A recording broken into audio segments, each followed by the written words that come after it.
안녕하십니까. 전종희 목사입니다. 2월 27일 목요일 매일 성경 묵상입니다. 사도행전 27장 1절로 20절입니다. 우리가 배를 타고 이달리아에 가기로 작정되매 바울과 다른 제수 몇 사람을 아우구스도 대의 백부장 율리오란 사람에게 맡기니 아시아 해변 각처로 가려 하는 아드라 무테노 배에 우리가 올라 항해할세. 마게도냐의 데살로니가 사람 아리스다고도 함께하니라. 이튿날 시돈에 되니 율리오가 바울을 친절히 대하여 친구들에게 가서 대접받기를 허락하더니 또 거기서 우리가 떠나가다가 맞바람을 피하여 구브로 해안을 의지하고 항해하여 길리기아와 밤빌리아 바다를 건너 루기아의 무라시에 이르러 거기서 백부장이 이달리아로 가려 하는 알렉산드리아 배를 만나 우리를 오르게 하니 배가 더디가 여러 날 만에 간신히 니도 맞은편에 이르러 풍세가 더 허락하지 아니하므로 살모네 앞을 지나 그레데 해안을 바람막이로 항해하여 간신히 그 연안을 지나 미항이라는 곳에 이르니 라세아시에서 가깝더라. 여러 날이 걸려 금식하는 절기가 이미 지났으므로 항해하기가 위태한지라 바울이 그들을 권하여 말하되 여러분이여 내가 보니 이번 항해가 하물과 배만 아니라 우리 생명에도 타격과 많은 손해를 끼치리라 하되 백부장이 선장과 선주의 말을 바울의 말보다 더 믿더라. 그 항구가 겨울을 지내기에 불편하므로 거기서 떠나 아무쪼록 베닉스에 가서 겨울을 지내자 하는 자가 더 많으니 베닉스는 그레데 항구라 한쪽은 서남을 한쪽은 서북을 향하였더라.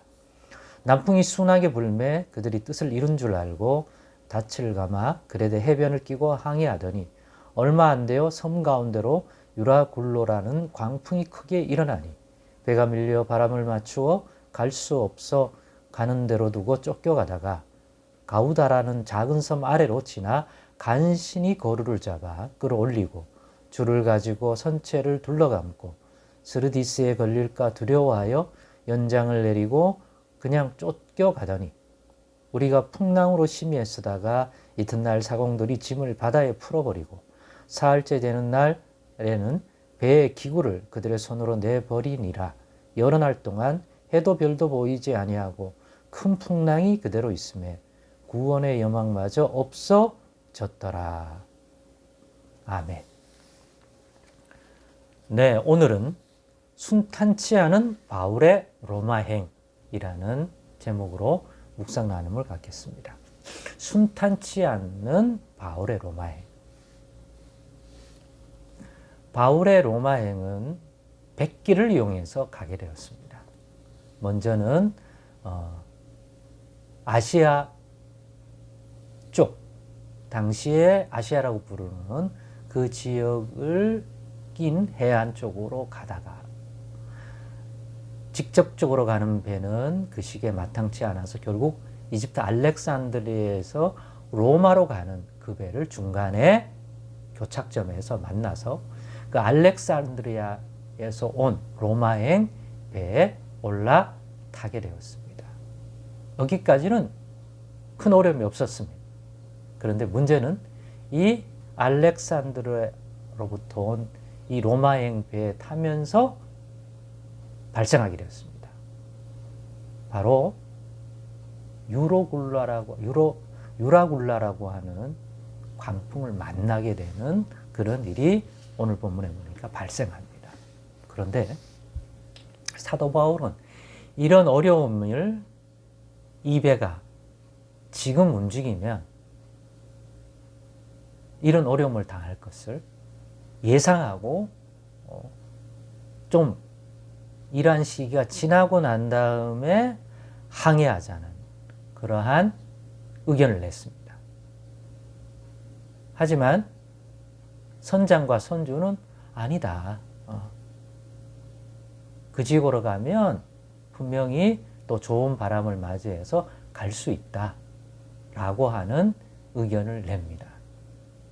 선장과 선주는 그 경제적인 이유라도 늦추는 것보다는 빨리 항해를 마치고 돌아오고 몇 번 더 많은 항해를 할수록 자신들의 수익이 좋아질 테니까 당연히 할 수만 있다면 빨리 움직이는 쪽을 택하겠죠.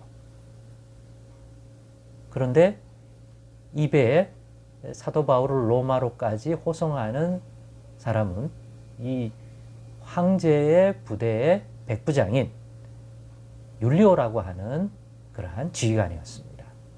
근데 이 율리오라고 하는 이 사람의 어떤 권위, 어떤 의견에 따라 이 배가 알렉산드리아에서 온 이 배가 어떤 형태로 로마까지 가느냐 아니냐를 결정할 수 있는 것 같아 보여요.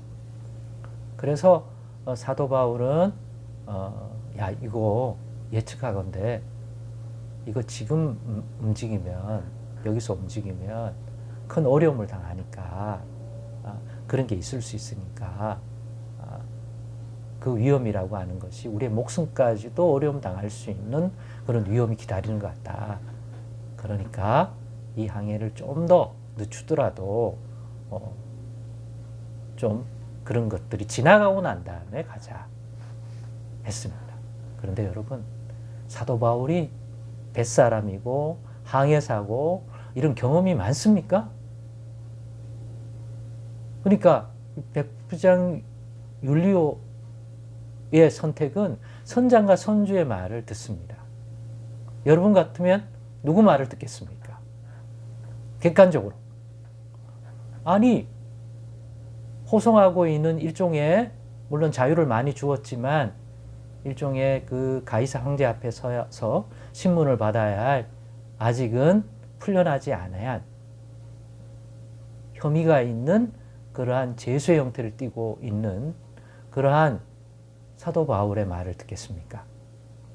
이 배를 실제로 운행하고 뱃길을 잘 알고 있는 선장과 이 배의 주인인 선주의 말을 더 듣겠습니까?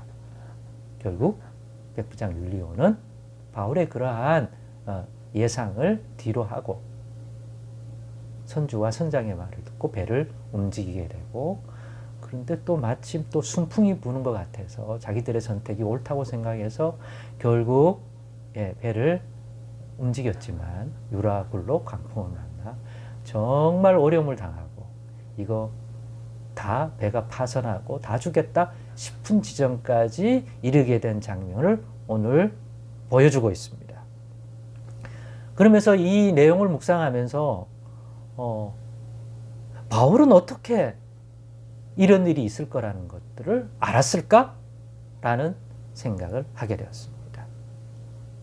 결국 본인이 뱃사람이라 바닷길과 바람을 잘 알아서 그건 아닌 것 같아요. 전혀 그렇게 이해할 수 있는 그러한 배경은 없어요. 그러나 우리는 바울이 늘 깨어 기도하고 이 로마행도 결국에는 큰 틀 안에서는 너가 황제 앞에 로마에서도 복음을 증거해야 될 것이라고 하는 것들을 알려준 것도 성령을 통해서 하나님이지 않습니까? 주님이지 않습니까? 늘 깨어서 이 자신의 인생 자체가 성령 안에서 예수 이름 안에서 하나님과 동행하고 하나님의 인도를 받는 인생인데 이 배에 타서도 깨어서 기도하고 하나님께 나아가고 성령 안에서 뭔가를 분별하고 그런 삶을 이어가지 않았겠습니까? 그렇다면 늘 성령 안에서 기도를 통해 하나님의 인도를 늘 받고 그렇게 하나님과 동행하는 사도 바울이라면 이것 역시 그러는 과정에서 하나님으로부터 주님으로부터 받은 것 아니냐가 합리적인 생각일 것 같습니다. 바울은 어떻게 알았을까? 하나님과 동행하는 삶 속에서 하나님이 대비할 수 있도록 사도 바울이 탄 이 배가 어떤 일을 만날지 알려준 거죠. 우리는 이 다음 내일 본문을 보면서 사도 바울은 그러면 이 상황 속에서 어떻게 했을까를 보게 됩니다. 그거는 내일 나누고요. 이런 걸 보면서 복음 증거하는 일만 아니라 우리가 살아가는 모든 삶의 내용과 모든 일들 가운데서 우리는 하나님과 교통하고 성령에서 분별하는 삶을 살 필요가 있다. 그러면 이런 부분에서조차 경험도 없음에도 불구하고 누구보다도 대비할 수 있도록 하나님이 알려주는 것을 볼 때 항상 모든 일에 모든 것에 대해서 하나님과 동행하고 또 하나님 뜻을 묻고 성령 안에서 살아가는 자가 되면 좋겠다. 그러면 사도 바울만 아니라 우리가 배를 타고 풍랑을 만나는 일은 거의 없겠지만 우리의 인생의 앞에 놓여진 이런 일도 하나님을 통해서 미리 대비할 수 있도록 이런 것들을 인도받을 수 있다 하는 생각을 오늘 해보게 됩니다.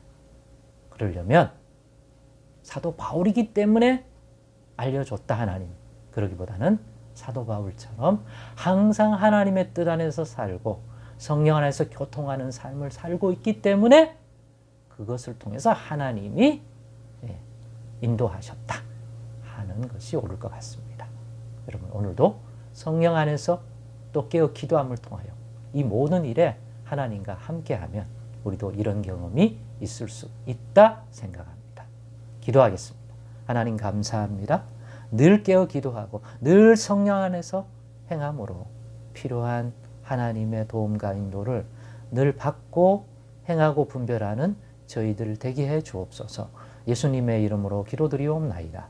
아멘.